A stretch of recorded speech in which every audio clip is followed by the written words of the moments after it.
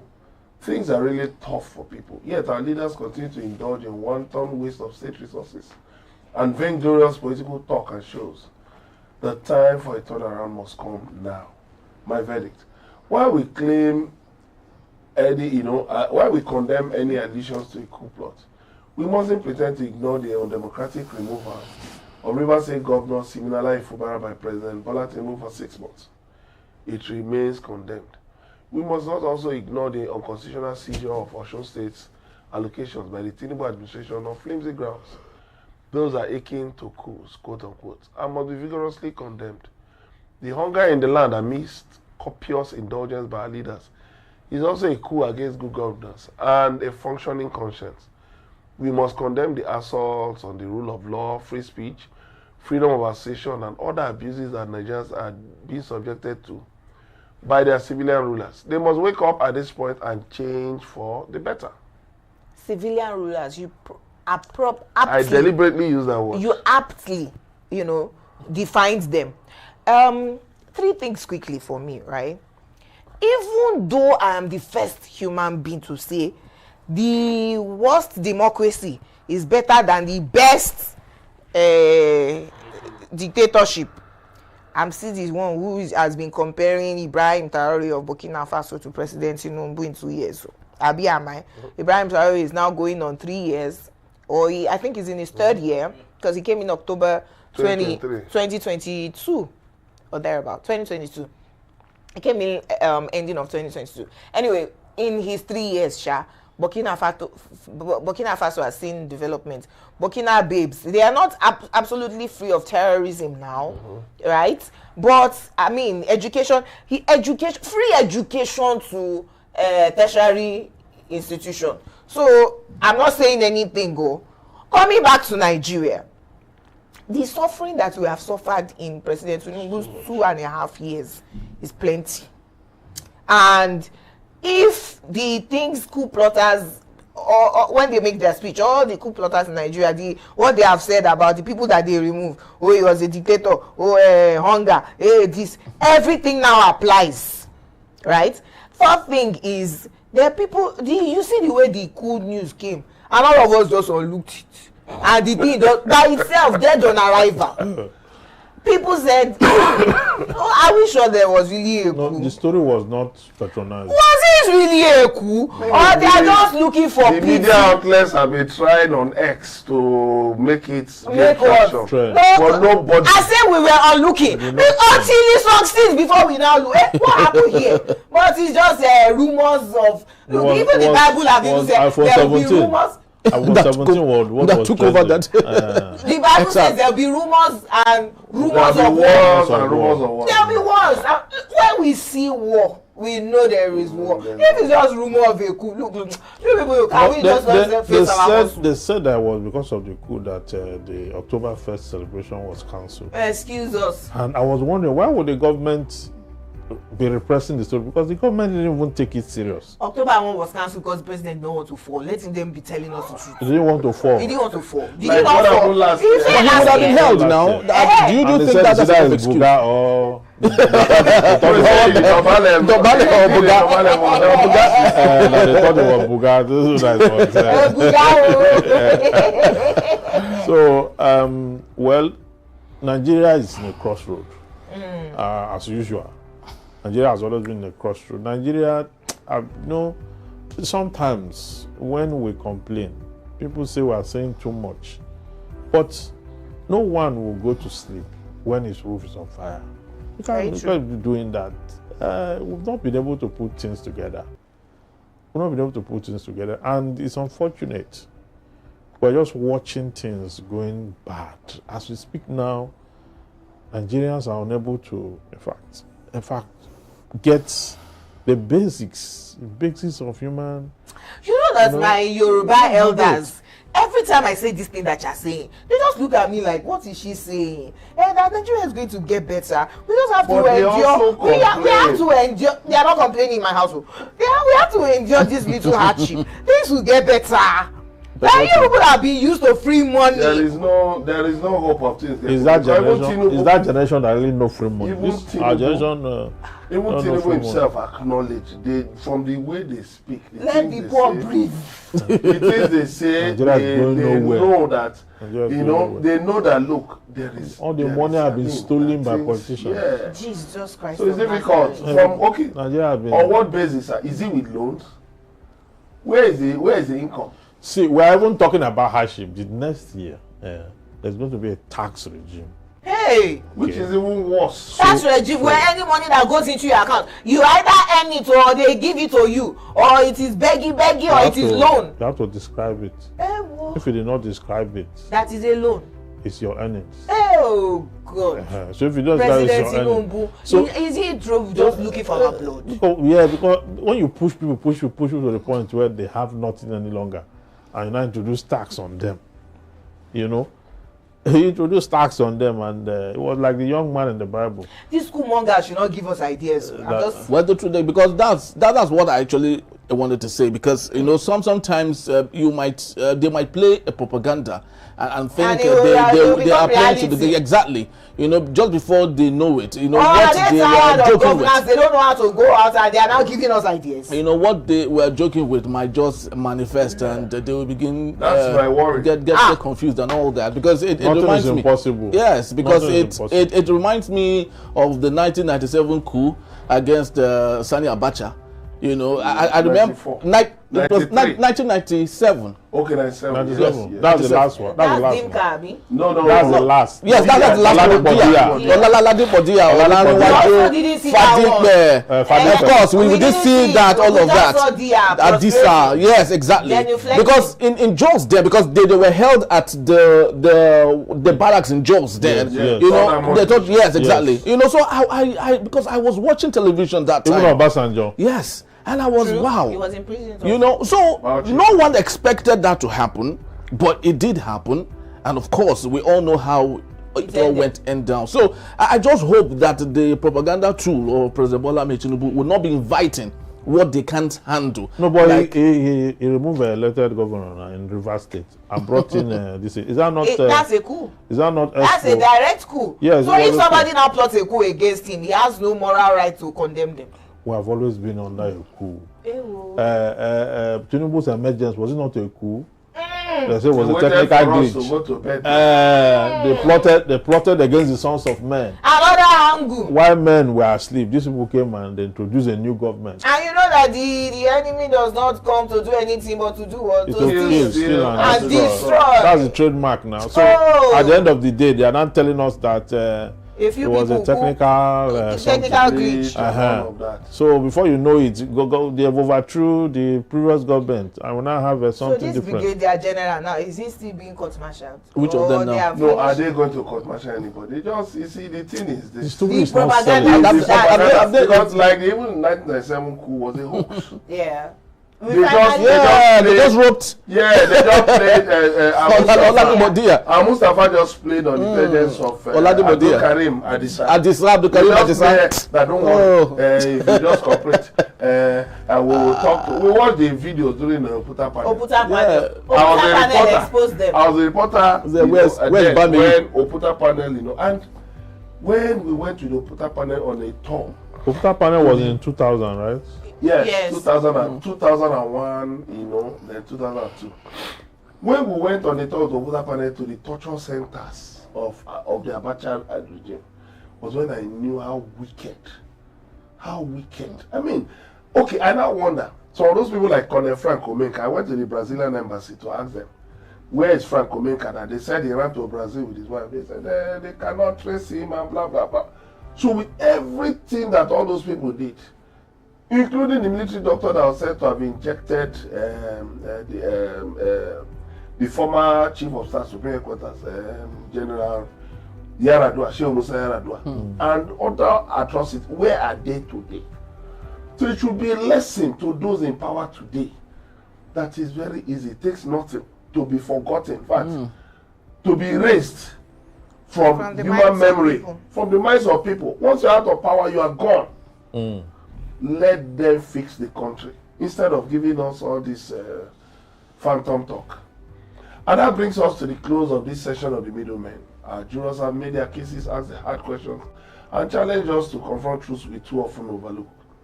But the conversation doesn't end here. Join us online at Enterprise TV 7 across all social media platforms and share your own verdicts. Your voice matters. Until next time, stay informed, stay involved, and never stop holding power to account. From all of us at Enterprise TV, thank you for watching and goodbye for now.